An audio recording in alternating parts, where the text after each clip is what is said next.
Assalamu alaikum and welcome to Matchbox Talks. Getting married is not always easy, particularly when you have to deal with the cultural aspect of that equation. We're here today with Dr. Banu Murtaja, the founder and chief matchmaker at Matchbox, and her husband, Sidi Nader Khan, to talk to us about cultural expectations. What are some of the weirdest things you've had people ask in terms of culture? What flavors your deen, family, and roles and responsibilities? Can I start off with something a bit more basic than that?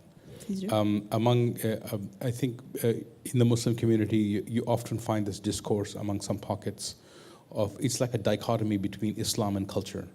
Like you either have Islam or you have culture, and traditionally it's never been like that, and even today it's not like that. And I think when you strip culture, if you strip Islam of the culture in which it's manifested, you often strip away a lot of its beauty, and you often strip away.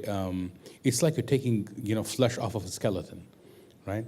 And in Islam, wherever it went, has necessarily needed to connect to the culture and root itself, and that's how culture is how Islam manifests itself. And it's, it's not an either or, and it's a place where both of them, it's like a symbiotic relationship. Having said all of that, culture is like it's a big can of worms to open for a lot of people sometimes, especially when you're having cross-cultural weddings. There's an expectation of, her conforming to the culture of his family or him conforming to the culture of her family. And if you haven't already discussed this in deal breakers, there's these cultural assumptions and expectations that we have coming, based on not just the culture where we come from, but also the culture of your family where you come from, right? Where, of course, she's expected to do this, or of course he's expected to do that. Like, why not? Why would anything different be even a possibility to consider, right? And those things need to be understood and flushed out way in the beginning to avoid those misunderstandings. So it's right up there in terms of your religious. Absolutely. Or your religiosity, or your expression of Islam. Absolutely, because it's where expectations happen, right, of each other, and when expectations are not met, there's disappointment, and then enough disappointment will lead to resentment, right? So you'd have to have that understood way in advance. Dr. Banu? That was really serious, and I just like. The thing is, with cultural expectations, I think this is really where you start getting the Bollywood movies being made out of a film, like out of a situation. Do you know what I mean? And there are so many stories where you have people who are either looking to get married and their expectations are just so out of this world, or even the process itself takes on a really cultural aspect to it, kind of tinge. So I'll give you one example, and it actually, for me, it really demonstrated the difference between the culture of my family and the culture of this potential person's family, because this was way back when we were still engaging in that really traditional cultural kind of, he will come to my house with his family. And you'll make tea and bring it out. Right. So that whole thing of me making tea and bringing it out was still very much a thing. So anyways, guys come, and actually, I thought the guy was all right to begin with, preempting it. But so then we finish having this conversation, and my mum goes, "Oh, Bano, go get the tea, right?" And I think, oh, God, I hate that part, like that idea of making tea. And as I'm getting up to leave, he turns around and he goes, "Oh, I want desi tea." And I thought, "You're cheeky. Like, why can't you just have a regular cup of tea? Why do I have to?" For desi tea is like, you have really to put it on the, you have to put it on the pot, you have to put it in the saucepan, you have to boil this tea bags, then you have to put the milk in it, and it's a whole process, right? As opposed to kettle on, tea bag in, water in, milk in, which is what a Brit would make a cup of tea with. So anyways. Tastes. Okay. Whatever, it's a cup of tea.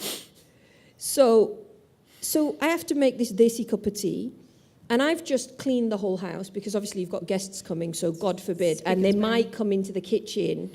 Why? Or, they might go up into the nooks and crannies of your parents' bedroom, so you have to clean every part of the house. So which I'm already feeling tired over. Now I have to make this desi tea, which really irritated me. So then I'm making this tea, and I'm putting all my mum's nice china on this tray, on the shelf next to it, and I've scrubbed the cooker clean, so my cooker's Sparkling. and now the milk starts frothing up, right? And because, you know, a PhD obviously doesn't mean you're intelligent, instead of turning the gas down like any other normal human being, I pick up the saucepan. Oh, no. So I've picked up the saucepan, and then my mum's china tray starts to Rattling. rattle. So it's about to fall. So instantaneous reaction is, if that china falls, I'm dead. So I reach forward for it, only I've got literally a boiling hot Pot of milk, because the milk is frothing up. So as I reach forward, all of this milk splashes back, goes on my hand and onto my clothes. And I'm wearing like this nylon shalwar kameez, so it melts into my skin. So there were certain I'm choice squirming words just listening to all of this. that we used. This is really very graphic. loudly. This is really, like, please excuse that. No, so anyway, so I'm like, so I scream. My entire family runs into the kitchen from the living room. So him and his mum are sat there on their Todd, alone. And my entire family come in. My brother literally physically picks me up and runs me upstairs to the shower, sticks me inside of the shower. I'm fully dressed, sticks me under the shower, puts cold water on. I've burnt my stomach, I've burnt my legs, I've burnt my hand. No, wait, hold on. At this point, just understand it from the guy's perspective. I want desi tea. Ah! And he's thinking, oh, what just But I happened? just sat there and then my little Well, what else did you nephew- expect? You didn't expect him to run in the kitchen. No, I didn't expect I him to will run save into the you. kitchen. But my little nephew, bless his heart, he keeps running up to the outside of the bathroom. Are you okay, Puppo? You okay, Puppo? You okay? Puppo means dad's sister. So he keeps running up. And then eventually, my mum gets clothes out for me and everything. And we go downstairs, right? Now, the plan is, get dressed, go to the hospital. That's the plan. That's the plan. Because it's Because- first degree burn. Probably. Well, probably First. deeper. Yeah, if your skin is melting, it's I first don't know, degree. but I mean, I've got cloth I'm picking out cloth from inside of my... Yeah, that's really graphic. So, Yeah. anyways, so then my nephew keeps going, so he's sat there in front of them. They're still sat in the living room. They don't take their leave. Mum goes to son, come on, son, let's go. Son goes, no, let's stay for a bit and chat. I'm looking at him thinking, get out. So wait, hold on. Why didn't you say it? Because you can't. Because the cultural expectation that you've got guests in the living room. And my nephew's going, Papa, when are you going to the hospital? Papa, when are you going to the So you hospital? were sitting there talking to the and- guy? No, but the only spot that was available was right next to the radiator. And it was the middle of winter, so I've got heat coming out from this radiator. I'm burnt. My nephew, who is like 5 or 6 at this point and has no filter, is going, when are you going to the hospital? When are you going to the hospital? I'm going, when our guests leave. When our guests So how leave. long did this But they didn't carry leave. on for? An hour? I think they stayed for a good 40 minutes, an hour. Okay. And by the time they left, there was no point in going to the hospital. It was done. Like, by that point, my brother had gone out to the pharmacy. The pharmacist had said, if she's not in the hospital, there's nothing you can do. Put ice on it, and here is some, Ointment or some something. spray. Like, there was a spray that he gave. So my brother, because my brother does this, went and bought like 3 kilo bags of ice. And just stuck them on. And top it of was you. just, it was... So, but that nylon has now become infused as part of your body, and you have these superpowers with nylon, don't you? Yeah.